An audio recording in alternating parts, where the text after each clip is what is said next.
sure. Just water. I'm going to take my stool off just because this was going to be my impressive first-person sermon today, and so life got in the way. So it's going to be a sort of a red first-person sermon. I'm taking this off so it's not me giving it. So I apologize for that. I had bigger intentions than I was able to pull off today.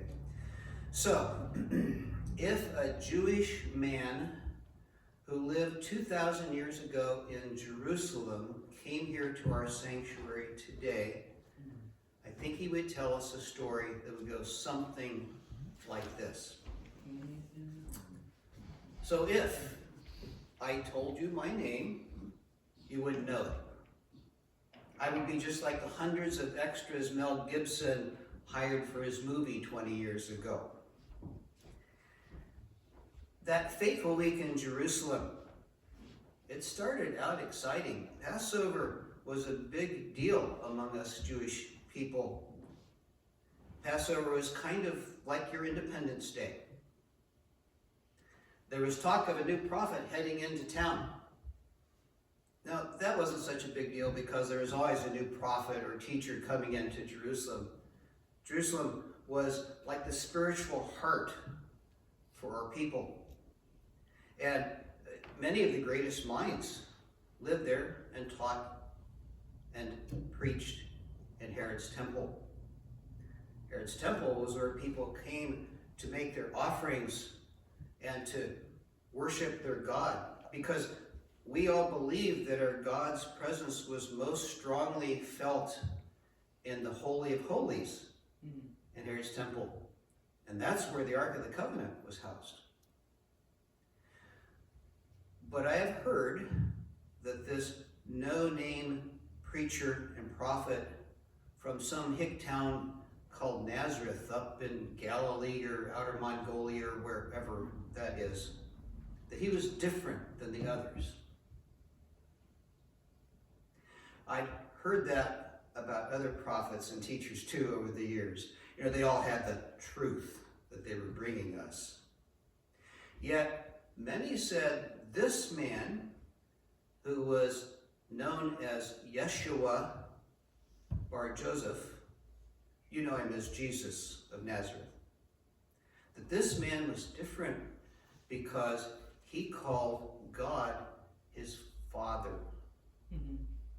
Now, that should get him in plenty of trouble with the Pharisees and priests, don't you think? And yet, many of us who gathered along that entryway to Jerusalem that day found ourselves shouting and saying, Hosanna, save us. That's what Hosanna means, save us. Hosanna, blessed is he who comes in the name of the Lord. And then there were stories about his miracles being spread. Now, I just thought that was his PR men putting a spin on things so people would come to hear him teach and preach, and they would give offerings and put him in the offering plate. Because, you know, even an itinerant rabbi and his team can't live just on faith alone. But there were other stories. Stories of his kindness to people and of his no-strings-attached love that he offered to people, whether they were rich or poor or strong or powerless, or whether they were male or female or Jew or Gentile. He was certainly different than those bullies who were shouting orders at us on behalf of the emperor. It was a tough time. And we Jews were afraid of being pushed around, and we were looking for somebody who would lead us out of the mess that we were in. So you can understand how Jews like me, who were called zealots, we were the people who wanted to beat up on Rome and free ourselves from their oppression. That we didn't get excited about this Jesus of Nazareth because we also heard that he was saying things like, turn the other cheek, please. He'd He'd say things like, love your enemies? Oh, come on, Jesus. Pray for those who persecute you? Yeah, not praying for Rome. Sorry, Jesus. We needed a Messiah. We need a Messiah like the judges we always read about in our sacred scriptures. Jesus had the same name, but he was no Joshua like we read about. And after all, you've heard the saying, right? Can anything good come from Nazareth? Not. And it wasn't just his passive stuff that bothered us. Most of us were just blue-collar workers, and we didn't like what we heard about his conflict with the scribes and the Pharisees. They had been our religious leaders for many, many years. We trusted them because they knew what they were talking about. We respected them. They interpreted our laws. They kept us looking for a brighter tomorrow. And in fact, even during these dark times back then, those were the people who negotiated with Roman authorities to let us keep worshiping in our temples. If it hadn't been for our scribes and Pharisees, our religion might have already been snuffed out. And then Jesus, even though I'm a zealot, I have to admit, Jesus didn't help his cause any when he stormed through the temple like a tornado one day, and he said that even harlots would enter the kingdom of heaven before our religious leaders. I think he's got a death wish. These are the men who performed our marriages. They did the bar and the bas mitzvahs for our children. They dedicated their lives to our God. I mean, who did he really think he was anyway? And then certainly saying he's the Son of God, I'm sorry, that's blasphemy. Although I have to admit that people who heard him preach all said that what he said didn't seem like blasphemy. He seemed sincere and he seemed genuine. It was that kind of thing you can't quite put your finger on, but you just sense it when someone's the real thing. The disciples who followed him, they were just ordinary men and women like us. I like that. Although, there were rumors that one of his followers was a prostitute. And he probably ought to be more careful who he is seen in public with, don't you think? They said that one of his followers is a zealot. That could be a good thing. And then, I have to admit, I felt pretty good toward him when I heard that he gathered a bunch of little children around him and he said that they're the ones that are going to enter the kingdom of heaven. But then he kind of confused me because he said, we must become like little children ourselves to enter the kingdom of heaven. I've got to figure that one out. So, I liked what he said, but I still respected our religious leaders. I didn't know exactly what I believed that day when the crowd gathered outside the governor's palace. Jesus, you see, had been arrested by the Sanhedrin. They arrested him for blasphemy. Could have warned him about that. And the Romans, they thought he was an insurrectionist because he didn't deny being king of the Jews. And if there's one thing that Rome didn't put up with, it was a troublemaker. And then all at once, Pilate appears on the porch. He has Jesus with him. Now, the custom back then was that every year in the Passover, that the Jewish people could ask for the release of one Jewish prisoner. And so Pilate goes out and he says, what do you think? Who should we release this year?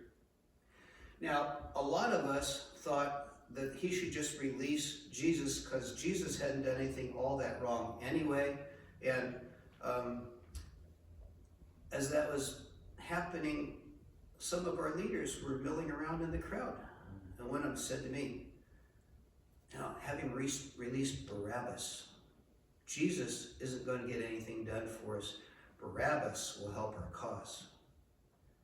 And so they kept talking to different people in the crowd, and pretty soon there was a murmuring. And when Pilate asked us again, who do you want me to release? People started saying, give us Barabbas.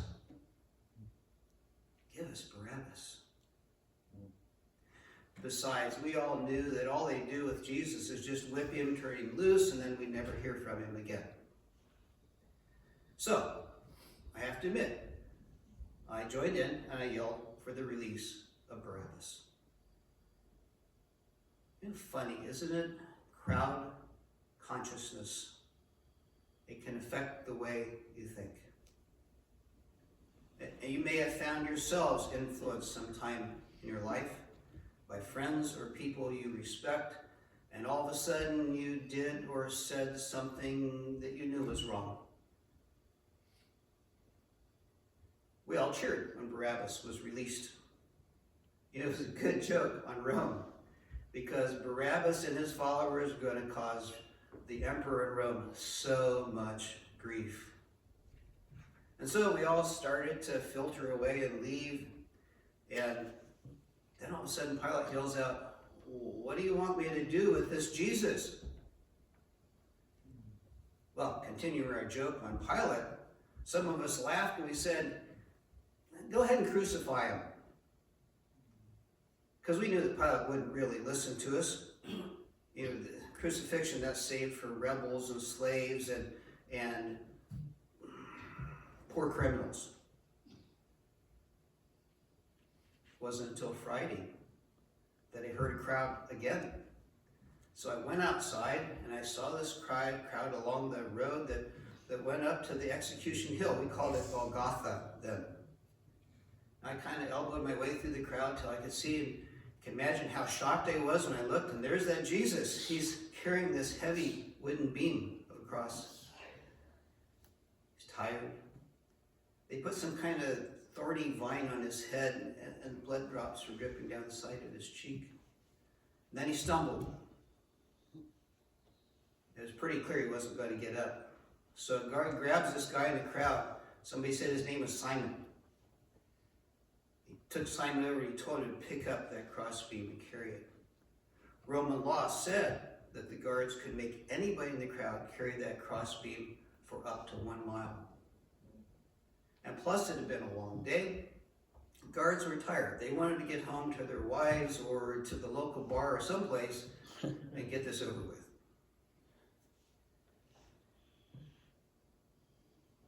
I watched in disbelief. Then finally,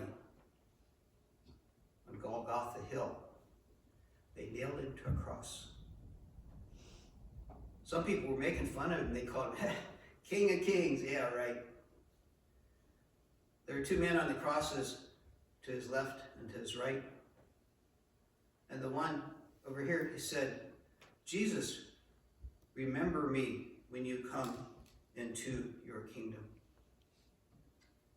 Jesus looked at him and he answered, today you will be with me in paradise. There were a few people at the foot of his cross, a couple women, maybe his mother and some other woman. There was a man there too. It looked like it could have been his brother or one of his followers. I couldn't tell. And then Jesus looked at me. He looked right at me. And he said, Father, forgive them, for they know not what they do. Jeez, I almost lost it right there. Well, that's my story.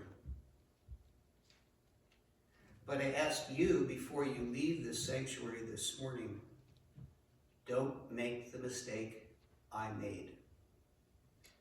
Don't get so caught up in the stuff of everyday life that without realizing it, you join the crowd in saying, crucify him by the ways, at least some of the ways you live your life. Learn from me. I just thought it was a joke. this Jesus comes to us and he says, life is no joke. Amen. Life is no joke. I'm glad that the prayer that he said for those as he looked over us covered me too. And I believe it covers you also. Believe in me when I say he is who he says he is. You will never be sorry. And so, shalom, my friends. Shalom.